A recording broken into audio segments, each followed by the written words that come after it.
പുല്ലേ, ഏത് മറ്റവന്റെ നക്കാപ്പിച്ച് മേടിച്ചിട്ടാ നീ കൊച്ചുഞ്ഞിനെ നെഞ്ചത്തോടെ ഇത് കയറ്റി ഇറക്കാൻ ഇറങ്ങി പുറപ്പെട്ടത്? പറയാൻ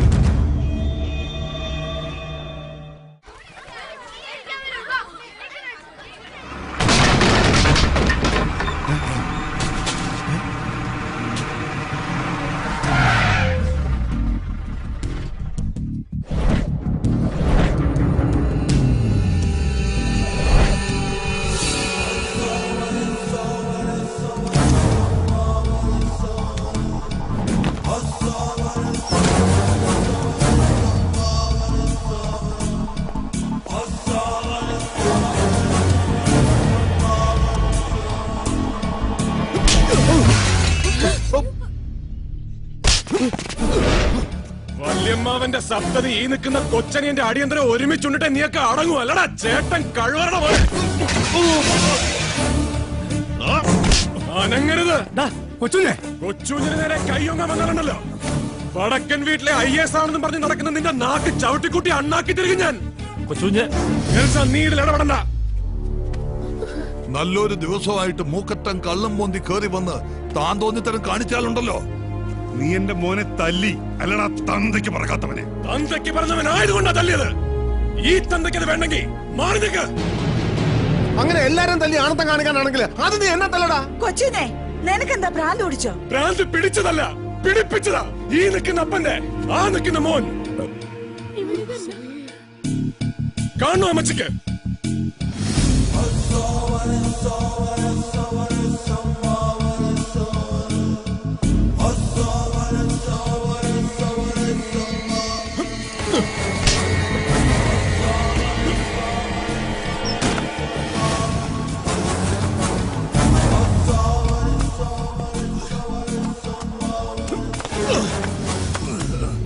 ഞാൻ പറഞ്ഞതിന്റെ ബാക്കി ഇവൻ പറയും. പറയടാ പന്നി. പറഞ്ഞില്ലെങ്കിൽ കൊന്നുകളയും ഞാൻ.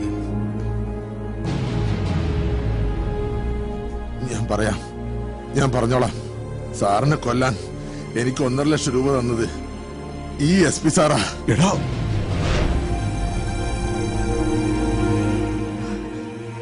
കേട്ടല്ലോ, വടക്കൻ വീട്ടിലെ അമ്മാവന്മാരും ചേട്ടായിമാരും ഒക്കെ ഈ കൊച്ചനിയെ വളർത്താനല്ല കൊല്ലാനാ ഇവന് കാശ് കൊടുത്തത്.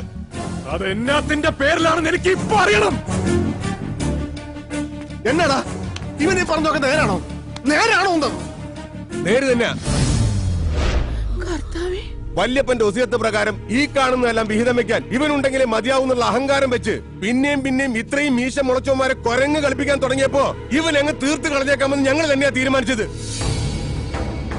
പ്രൈവറ്റ് ഹാർബറിന് വേണ്ടി 300 കോടിയുടെ ഷെയർ ഒപ്പിട്ടതും 30 കോടി അഡ്വാൻസ് കൊടുത്തതും എല്ലാം കൂടെ ചേർത്ത് സായിപ്പിന്റെ കോത്താഴത്തേക്ക് എഴുതിത്താളം തോന്നിയില്ല. എനിക്ക് മാത്രമല്ല ഇവന്മാർക്കും ഇല്ലെന്ന് ഇവര് പറയട്ടെ. എങ്ങനുണ്ടമ്മാവാ സ്വത്തും സമ്പാദ്യം സ്വന്തമാക്കാൻ വടക്കൻ വീട്ടിലെ തമ്പ്രാക്കന്മാര് നല്ല കുഞ്ഞാടുകളെ വളർത്തിയ മക്കൾ ആവർത്തിച്ച് കലയിക്കുന്ന സ്വപ്നം കണ്ടപ്പോ അതിൽ ഇങ്ങനൊരു സീൻ കണ്ടിരുന്നോ? സ്വന്തം കൂടപ്പുറപ്പിനെ കൊന്നു തള്ളാൻ കൊട്ടേഷൻ പാർട്ടിക്ക് കാശ് കൊടുക്കുന്ന സീൻ.